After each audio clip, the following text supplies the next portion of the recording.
Gawat, makin panas.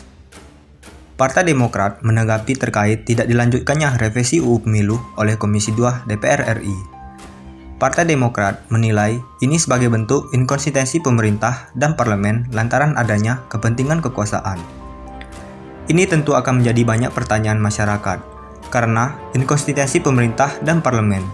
Kecurigaan bahwa pemerintah dan parlemen hanya memikirkan kepentingan kekuasaan semata sangat susah untuk dibantah, kata Waksekjen Partai Demokrat Irwan saat dihubungi Rabu 10 Februari 2021. Irwan mengatakan awalnya seluruh fraksi mendukung upaya revisi UU Pemilu.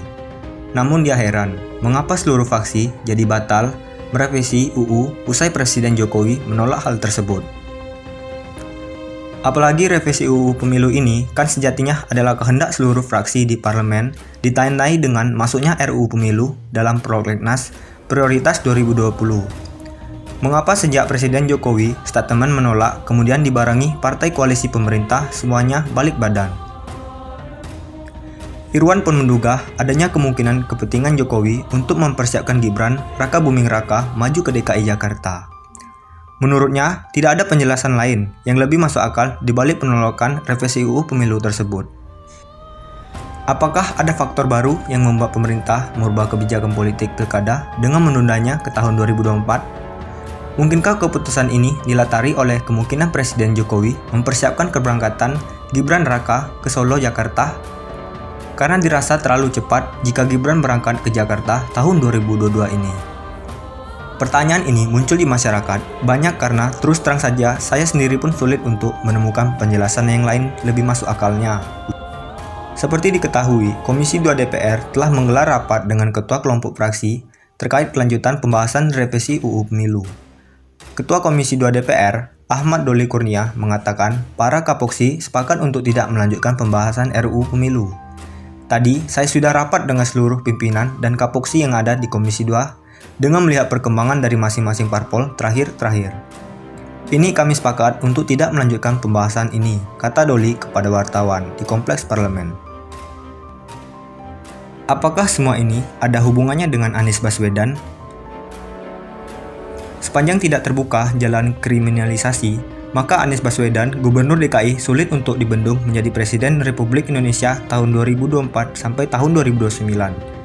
Elektabilitas dan popularitasnya yang cukup tinggi, hingga kini belum mampu ada yang menandinginya. Meskipun belum terpastikan partai politik pengusungnya, akan tetapi kendaraan itu akan mudah untuk didapat. Gula selalu didatangi semut. Saat ini, rezim status quo sedang berupaya mengganjal laju Anies. Konspirasi dilakukan masih baik melalui bully dan buzzer. Opini yang melemahkan, bahkan melalui peraturan perundang-undangan. Acting, belusukan mensos rimah juga bagian dari upaya tersebut. Namun Anies Baswedan tetap bergerak dengan prestasi dan penghargaan yang nilai objektif. Serangan dilayani dengan sikap tenang dan modal pengalaman yang matang. Terakhir rencana revisi UU Pilkada serentak untuk dilaksanakan tahun 2022. Namun dimentahkan oleh bulldozer Jokowi yang mengarahkan Pilkada tetap tahun 2024 bersamaan dengan Pileg dan Pilpres. Partai koalisi pendukung segera mengamini. Artinya, berubah sikap dari semangat awal mayoritas yang menghendaki revisi UU kecuali PDIP. Dengan Pilkada tahun 2024, maka Anies harus menyerahkan jabatan gubernur kepada PLT gubernur pada tahun 2022. Maksud konspiratifnya adalah Anies Baswedan dalam kompetisi Pilpres 2024 tidak lagi berstatus sebagai gubernur DKI, dan ini dianggap kelemahan dari Anies kelak. Benarkah? Belum tentu benar. Bisa jadi ini merupakan keuntungan politik baginya. Jika pilkada dilakukan pada tahun 2022, meskipun Anies berpeluang memenangkan kompetisi untuk menjadi gubernur lagi. Akan tetapi, biaya ekonomi dan politiknya sangat besar untuk mampu fit kembali bertarung di Pilpres 2024. Justru dengan konsentrasi penuh bagi Pilpres 2024, maka persiapan akan lebih baik. Kampanye lebih dini dapat berjalan, dukungan pun mulai digalang. Jadi, agenda memotong akan berubah menjadi menolong. Anies Baswedan tetap menjadi kandidat terkuat. Kesempatan besar untuk melakukan pilihan partai, Pilpres 2024 menjadi momen untuk mengukuhkannya sebagai kepala negara. Upaya mengganjal Anies adalah pengakuan betapa sulit untuk mengalahkannya bila sudah memasuki fase kompetisi.